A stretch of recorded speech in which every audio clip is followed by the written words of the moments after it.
Olá, pessoal.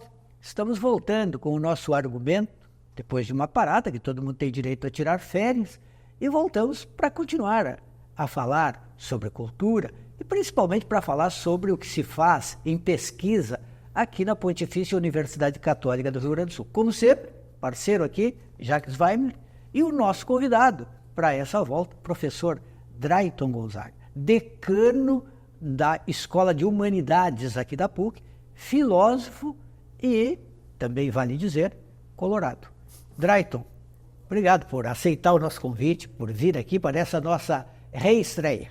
Eu que fico honrado, Jeremir, Jacques, com o convite de vocês, pessoas com quem tenho grande amizade e pelas quais nutro uma grande admiração, leio as coisas de vocês há anos. Somos vizinhos aqui, né? Não estamos perto, longe uns dos outros, então eu fico muito honrado de estar aqui com vocês hoje.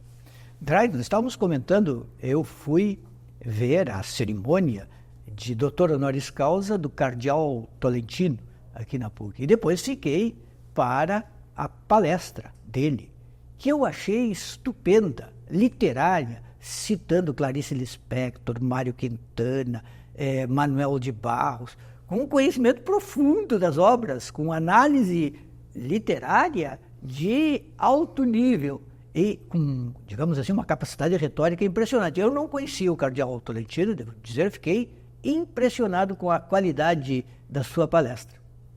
E interessante que ele conhece também autores que vocês aqui na FAMECOS têm trazido a Porto Alegre já há anos, e especialmente na tua interlocução contigo, né, Jeremir? Ele cita em outras obras Edgar Morin, cita o Lipovetsky, cita o Maffesoli. Onde eu estou, Bauman. Citou o Bauman, né? Então, a sociedade líquida, aquela coisa toda, os tempos líquidos. Ele é um homem que, além de cardeal, é um poeta. Ele escreveu várias obras de poesia também. O livro principal dele se chama A Mística do Instante. E nesse livro ele faz o seguinte: comumente a tradição mística ocidental, pelo menos, é uma mística da interioridade. E ele defende no livro uma complementação, que é uma mística da corporeidade. Não apenas o sentido interior, vamos dizer assim, se dirige a Deus, mas também os sentidos exteriores. Ele cita num podcast, ele também tem presença no Spotify. Vinha de casa hoje escutando um podcast dele no Spotify sobre a questão do tempo. E ele cita um místico alemão chamado Ângelo Silésio. Tem aquela famosa frase sobre a rosa. E essa frase do Ângelo Silésio é o seguinte, que a alma tem 2 olhos. Um é o olho do tempo e o outro é o olho da eternidade. O ser humano que vive nessa tensão entre o tempo presente e o futuro, a eternidade. Eu gostei muito, vou passar por vários, mas eu gostei muito ontem, na palestra, depois da cerimônia do doutor honoris causa, quando ele, lá citando Santo Agostinho e tal, diz, olha, não se pode abandonar a cidade terrena em nome da cidade celeste, tem que cuidar das duas. Exatamente. Ele é muito equilibrado nesse sentido, né? Santo Agostinho escreveu uma obra maravilhosa, que é A Cidade de Deus, de Civitate Dei, e lá ele fala da cidade terrestre e a cidade celestial, né? Celeste. E aí ele diz, olha, nós não podemos, em nome do além, descurar o aquém, a vida presente, a finitude. Ele diz que nós temos que levar a sério a finitude. E ele gosta muito das manifestações literárias, das manifestações da pintura. Ele, atualmente, ele é prefeito do dicastério para a cultura e educação no Vaticano. Isso significa, ele é o ministro da cultura e educação. Ele é diretor, eu li em alguma parte que ele é diretor dos arquivos secretos do Vaticano. Ele foi o diretor do arquivo secreto. Puxa, eu queria ver esse arquivo. Uma parte eu acho que foi liberado recentemente. Uma parte foi liberada recentemente. E aí, nesse período, o Papa Francisco fez cardeal e transferiu para o dicastério. Nós fomos almoçar com ele no domingo, chegou sábado de noite, uma pessoa amabilíssima. E aí, no almoço, ele contando, domingo agora, recebi um telefonema às 6:30 da manhã. Eu tinha chegado cansado de viagem, aquele voo de Roma para o Brasil, aquele diurno e tal. E aí ele se manteve o Papa Francisco. Aí o Papa perguntou, onde é que o senhor está? Ah, estou em Porto Alegre. Desculpe, por causa do fuso horário. No Vaticano já era 10:30 da manhã, né? Claro. 6:30 da manhã aqui em Porto Alegre. Né? Que beleza. Já. Bem, eu acho que foi uma forma informal de começar o tema do nosso papo hoje aqui, que é, digamos assim, uma certa ansiedade dos professores, autores, gente envolvida com as ciências humanas, face à realidade que nós vivemos hoje em dia, de dar atenção, digamos assim, enorme para a temática aplicada, ou seja, resolução de problemas. Esta área de estudos, essa área de reflexão, de produção, na sua opinião, está sendo pouco prestigiada no Brasil? Ela está em processo de perda de reputação? Ou ela continua desfrutando de um prestígio razoável no nosso país, na nossa realidade? Nós conversamos um pouquinho sobre isso, né, Jacques? Sobre a importância das humanidades, filosofia, sociologia, a comunicação. E nós passamos por alguns anos difíceis no nosso passado recente de desvalorização das ciências humanas. E agora, creio que nós estamos voltando a uma revalorização. Refere ao governo anterior. Refere ao governo anterior. E isso não é impressão minha, isso era dito. Então, não é uma interpretação que eu faço. Isso era dito. É uma grande desconfiança em relação à filosofia, à sociologia, essas áreas. Né? Mas como é que nós vamos compreender o nosso tempo se nós não passarmos pelas ciências humanas? Até essa primazia que nós temos hoje da técnica, do virtual, da inteligência artificial, tudo isso coloca em xeque para nós, para ti, Jacques, para Jeremias, para mim, a questão do humano. O Jeremias escreveu um livro agora sobre a pedagogia da comunicação. O que o Jeremias fez lá? É uma questão, o tratamento de questões antropológicas. É um novo tempo, uma nova época, e as ciências exatas, elas têm uma contribuição a dar enorme. Mas elas têm que ser complementadas pelas ciências humanas.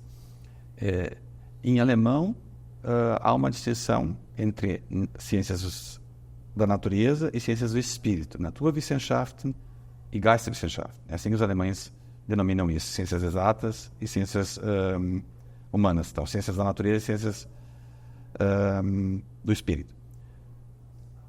E esse é o problema filosófico de fundo, a relação entre natureza e espírito, a relação entre natureza e cultura.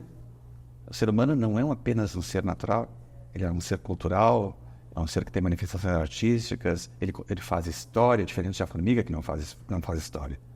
Então, uma outra distinção que se faz nesse contexto, então, entre as palavras explicar, erklären, e compreender, que é verstehen. As ciências ditas exatas, que não são tão exatas assim, porque elas trabalham também com modelos. Einstein explicou alguma coisa, a relatividade dele explicou alguma coisa, a física de Newton explica outras coisas. Eles trabalham com modelos também. Mas eles trabalham com explicar. E nós trabalhamos com processos compreensivos. Então, pecando contra a modéstia, penso que elas são muito importantes. Elas são tão importantes que na liderança das universidades aqui no nosso entorno, nós temos professores de filosofia, doutor em filosofia ou em educação. O reitor da PUC é doutor em filosofia e doutor em teologia.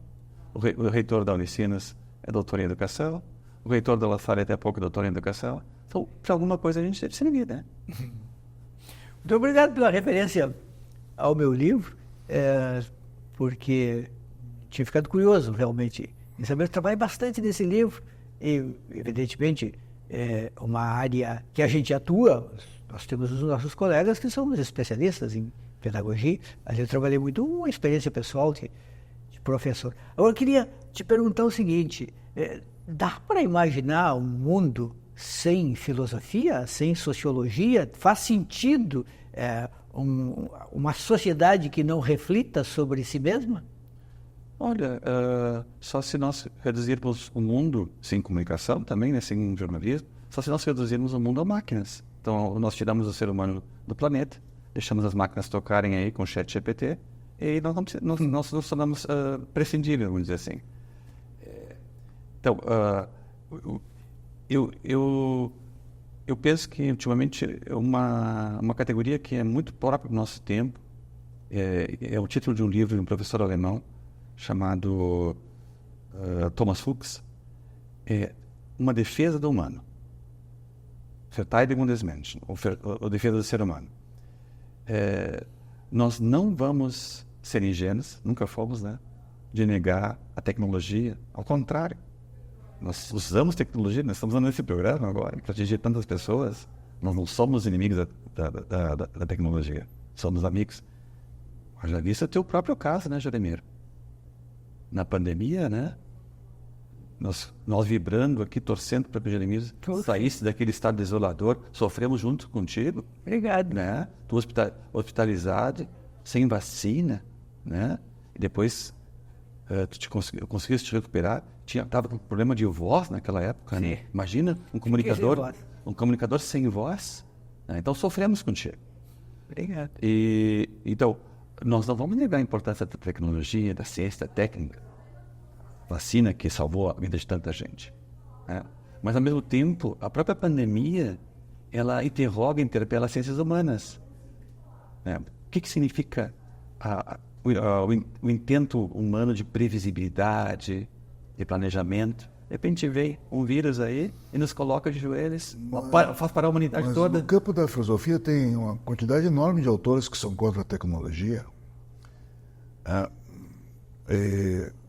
E advogam hoje causas primitivistas. Né? O anarcoprimitivismo, por exemplo, propõe exatamente o retorno a um estilo de vida primitivo. Outros autores se refugiaram nas florestas, foram viver em cabanas isoladas, recusando as inovações. Alguns, inclusive, acabaram se envolvendo com terrorismo biológico, né?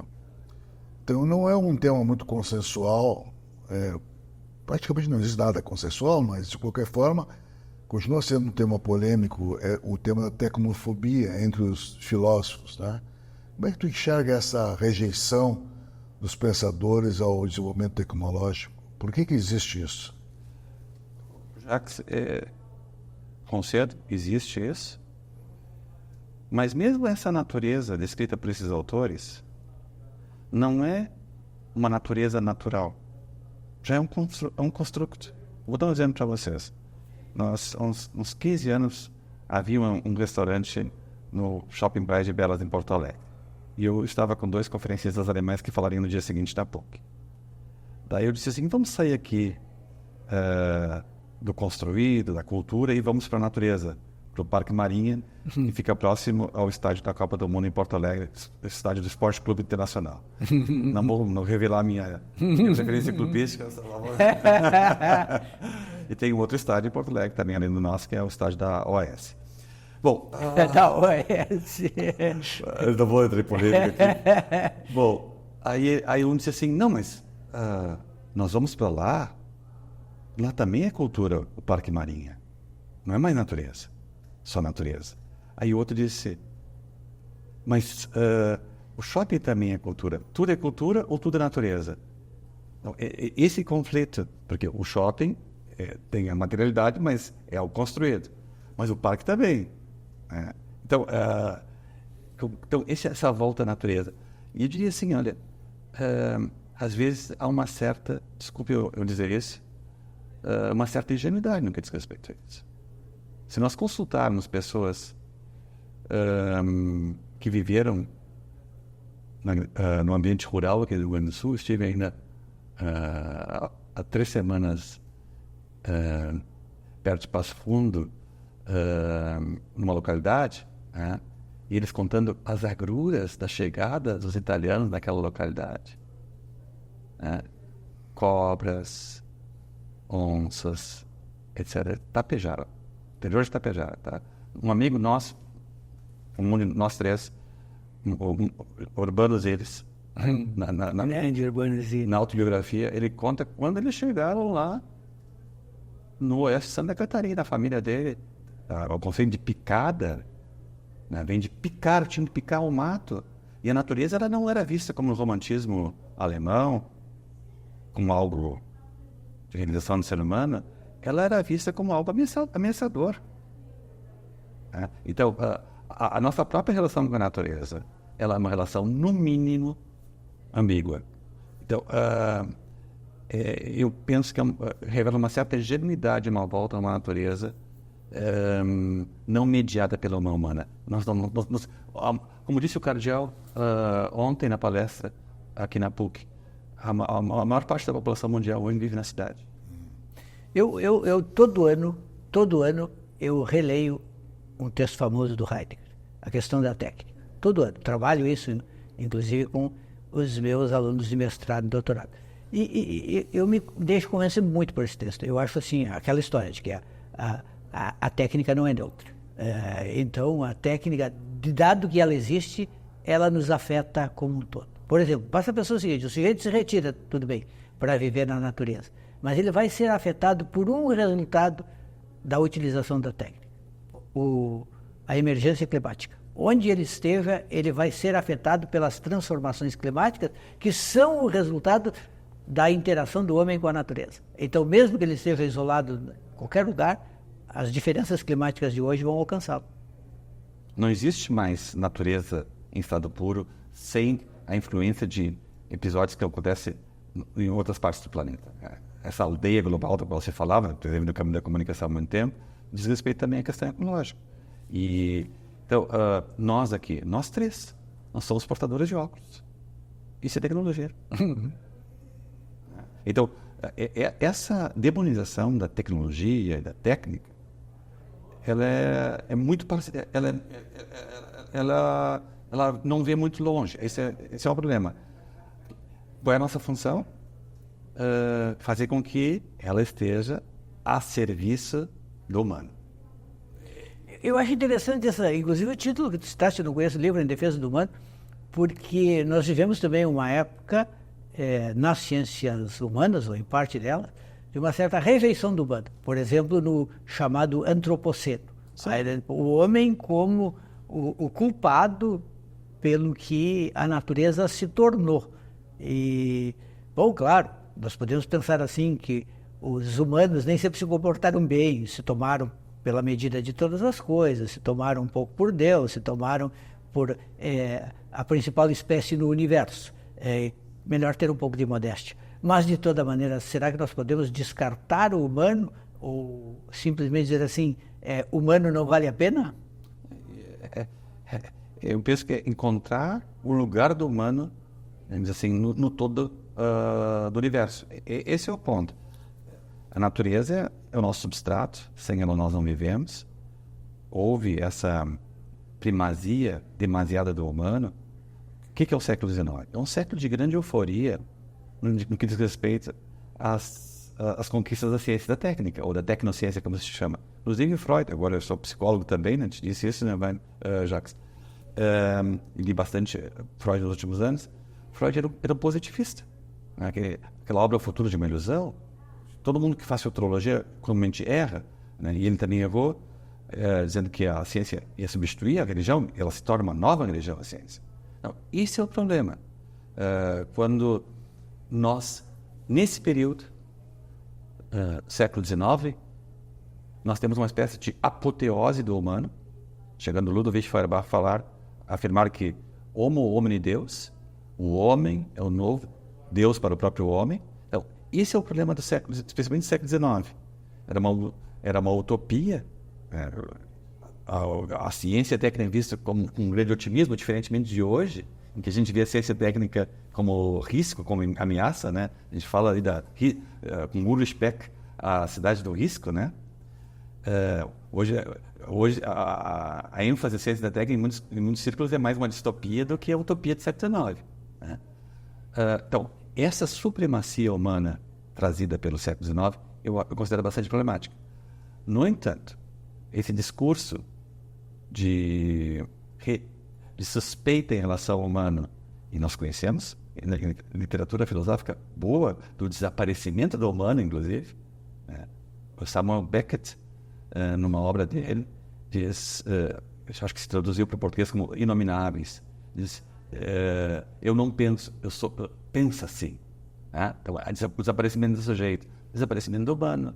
Então, também é problemática essa postura de desaparecimento do humano. Se o ser humano e a humanidade não têm valor mais, eu vou explorar os trabalhadores. Sim.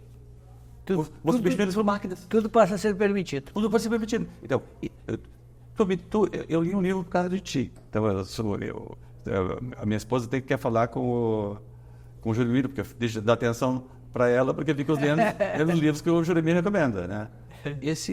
O livro mais recente do Gilles Lipovetsky, né? Sobre autenticidade, né? Exatamente. E ele vira A Sagração da Autenticidade. a sagração. É espetacular. Eu disse para ele, é o melhor livro dele. Então,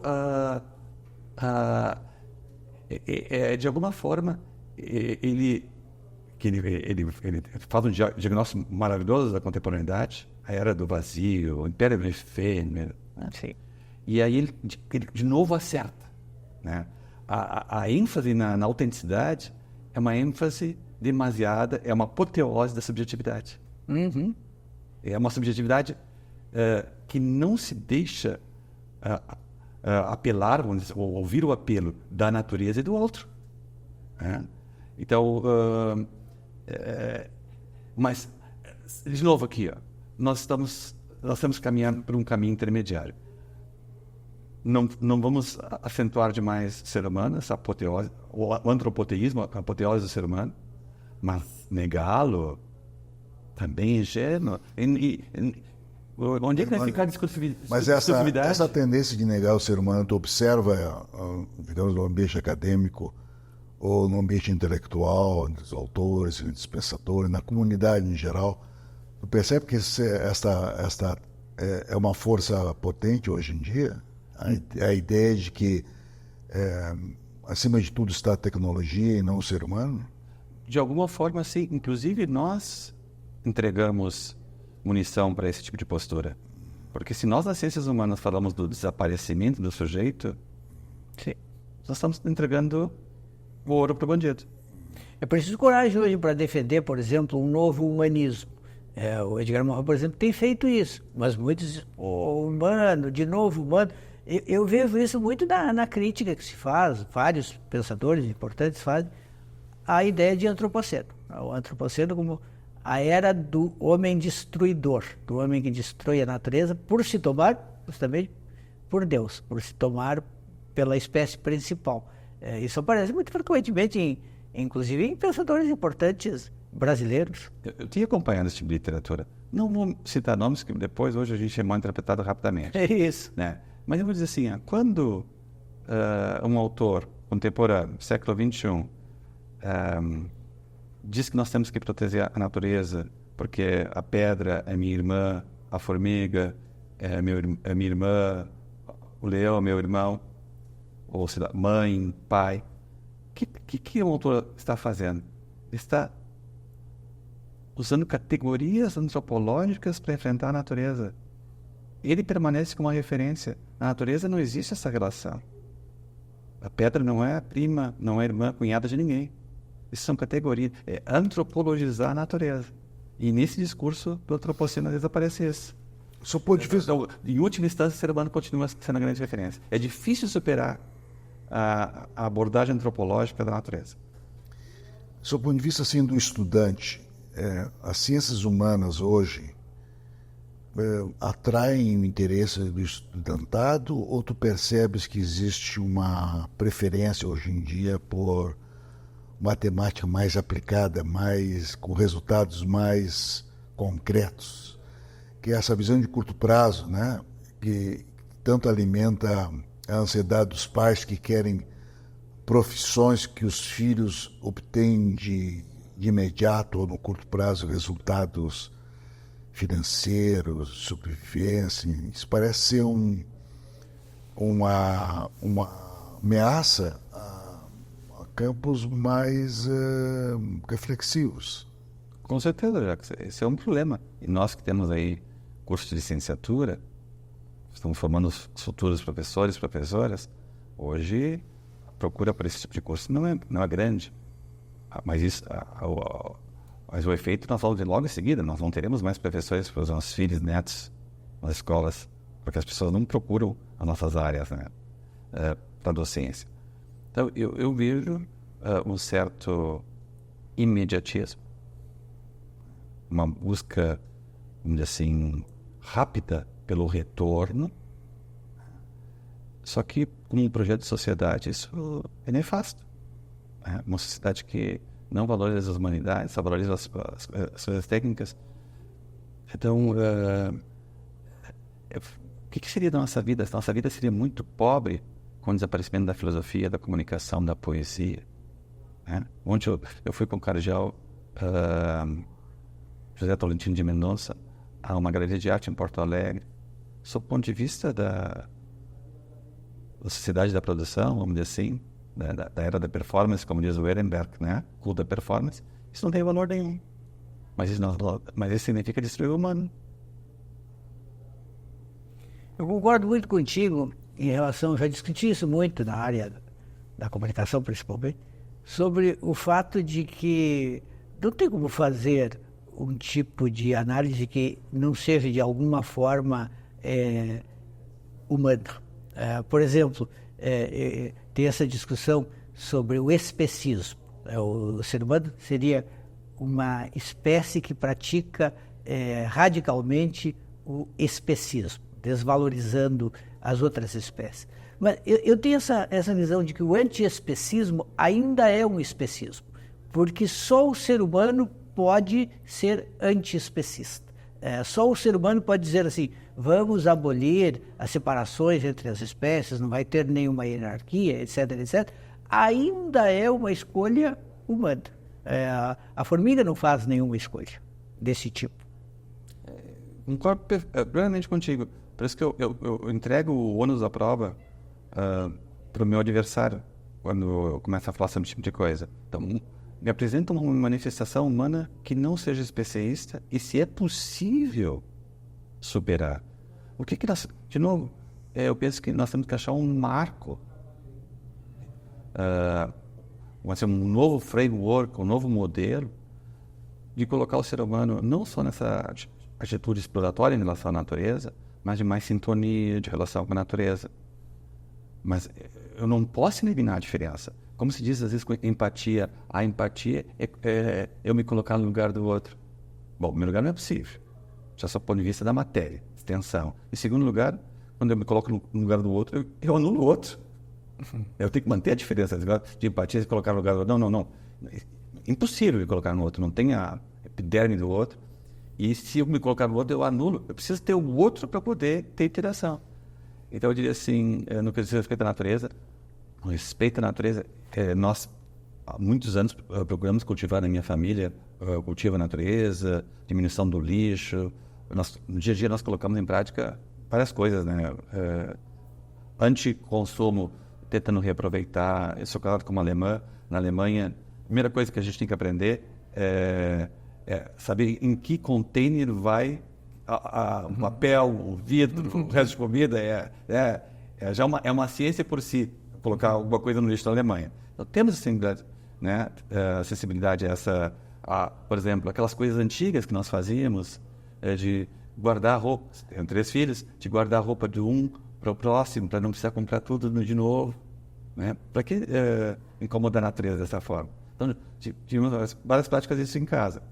Mas, mesmo assim, eu considero que é dificílimo superar a perspectiva humana na consideração da natureza. Das áreas das ciências humanas, a sua opinião, qual é a área mais ameaçada pelo mundo contemporâneo, Mais aliançada? no sentido de prestígio, interesse das pessoas, contribuição que está fazendo à humanidade. Algumas dessas áreas, inclusive, estão em crise na própria universidade. Sim. Eu teria que pensar um pouquinho mais sobre isso, Jacques. Mas tu vês, no Brasil mesmo, né? Tem alguns filósofos ou professores de história que são convidados para falar em tudo que é canto.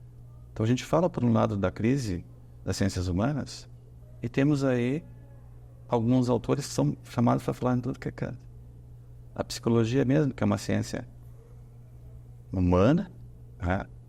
É altamente procurada agora na PUC. Na universidade. Temos 1.500 alunos aqui na PUC, na FUVEST, no vestibular da USP, um dos cursos mais procurados. Então, Mas, por outro lado, as ciências sociais, por exemplo, me parece que está ameaçada. está mais ameaçado. Esse é um campo bem mais ameaçado. Ciências sociais, com certeza. Mas por quê? O que está acontecendo nessa área? Talvez seja esse espírito mencionado por ti antes, do pragmatismo, do imediatismo, e de descurar o fato de que nós precisamos refletir sobre o nosso tempo e não só ser levado por ele. Sempre, quando nós abrimos mão da reflexão, nós somos conduzidos por alguém. A reflexão é a instância crítica para mostrar para quem a gente é conduzido, né? Nós passamos algumas horas do dia, hoje em dia, né? Atualmente, no nosso celular, seja no Instagram, seja no Facebook, seja nos sites, nós somos conduzidos. Né? Eu acesso um livro, na Amazon daqui já recebo um e-mail de sugestão de livro. Né? Então, se a gente não refletir sobre o nosso tempo, a gente vai perder uma das maiores conquistas da modernidade, que é a noção de autonomia. Claro que não é uma autonomia ilimitada. É uma autonomia que passa pela natureza, pelo outro, etc. Mas não podemos abrir mão do humano. Estamos terminando, tem uma charge que circula muito na internet, que eu acho muito interessante. São 2 pássaros num fio, e eles estão olhando uma lavoura, uma plantação, e tem uma figura ali. E um dos pássaros pergunta: é um ser humano ou é um espantalho? E o outro diz: claro que é um espantalho. Mas como que tu sabe? Ele não está olhando o celular. Eu acho muito bom. E eu posso ainda? Claro. 10 segundos. O Bertolt Brecht, magnificamente, expressa isso sobre a crise ecológica, que nós estamos sobre um galho, serrando o galho, e rindo e conversando alto e continuamos. E não percebemos que vamos cair no abismo, mas é isso que nós estamos fazendo. Então, não tem como sair do galho, mas tem como diminuir o ato de serrar. Professor Drayton Gonzaga, decano da Escola de Humanidades da PUC, muito obrigado por ter vindo aqui para esta reestreia do nosso Argumentos. Eu agradeço a gentileza do convite. Está dado o pontapé inicial, já. É isso aí. Muito bem dado. O argumento fica por aqui. Voltamos em breve.